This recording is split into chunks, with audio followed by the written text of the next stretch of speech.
Chapter 3, The Miserable Life of Bernie LeBaron, The Body in a Sack. I stopped and searched the forest. A crow cawed somewhere in the trees above me. Wings flapped. I knew my cameras were in danger. I broke into a run, ducking under branches and fighting my way through the briars that snatched at my clothes. I had already lost one camera when I got too close to some hunter's tree stand. The jerk cut my cable and stole my camera. I couldn't afford to lose another one. A strange, creepy feeling began swimming around in my stomach like a goldfish on steroids. The owner of those boots could be watching me right now. I didn't realize how spooked I was until I almost screamed when I found my camera strapped to the tree where I had put it. The woods had never felt this way before. I surveyed the ground while I tried to catch my breath, but I couldn't see any more boot prints. I took the camera down and moved deeper into the trees, telling myself that I was being a baby. I was letting that drooling-eyed ogre that had threatened to spank me turn me into a pansy. As I walked, my eyes scanned the ground. I had learned the hard way that it was best just to keep your eyes moving when you were in the woods. And that's when I saw it. The body of a coyote was curled up on the ground with its head bent back at an unnatural angle. It was a pitiful sight. Someone had ripped its fur off, tail to nose. The red muscles and white tendons lay exposed to the air. The kill was fresh, probably not more than a day. The scavengers hadn't even found it yet. I kicked it over at the toe of my shoe, trying to see how it had been killed. I couldn't find a bullet hole, and I didn't understand why anyone would kill it. It wasn't hunting season for coyotes until January. The hide wouldn't even be any good this time of year. I stood up and started to walk away when I saw the piece of cloth stuck to a briar. I bent down and peeled it off. It was a piece of burlap, like those old potato sacks. I smelled it. It smelled like diesel fuel mixed with wood smoke. The corner was soaked with blood. I couldn't tell if it was coyote blood or human blood, but whoever had murdered the coyote had left a clue behind. I scanned the forest again as that eerie feeling that I was being watched came back.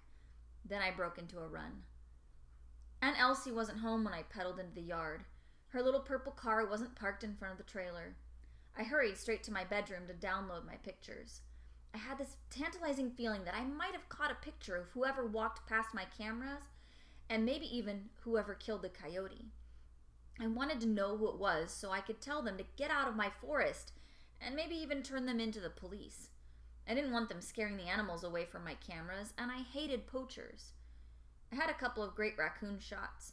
One of them stood on his hind legs and pulled something off the bush right in front of my camera. A buck came by, nosing around for acorns. Then a man appeared in the pictures. I sat forward and enlarged the image.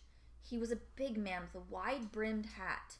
He was carrying a big sack over his shoulder. I could tell it was heavy because he was bent over under the load. He passed just at the edge of the camera's range. It was dark, real dark, making the man more of a passing shadow than a solid form. I enlarged the photo again. The sack was lumpy. I enlarged it again, and my blood ran cold. I thought I saw the outline of a human body in that bag. It really looked like a human body sagging over the man's shoulder. I sat back and ran my hand over my head. "No way," I said. "No way." I picked up the piece of cloth. Could this be a piece of the sack? And was that human blood? I dropped the cloth and wiped my fingers on my pants. I stood up and paced around the room. "Holy cow," I said. Then I went back to the computer, scanned through the rest of the photos, still refusing to believe what I had seen. I stood up and paced again and then went back to the computer. I hadn't been this nervous since the day I was waiting to find out if my dad would send me to an orphanage. Still, I couldn't escape the simple facts that were screaming at me. A big man carried a human body in a sack past my camera and left a bit of bloody cloth behind. I mean, holy freaking cow! What the heck was I supposed to do?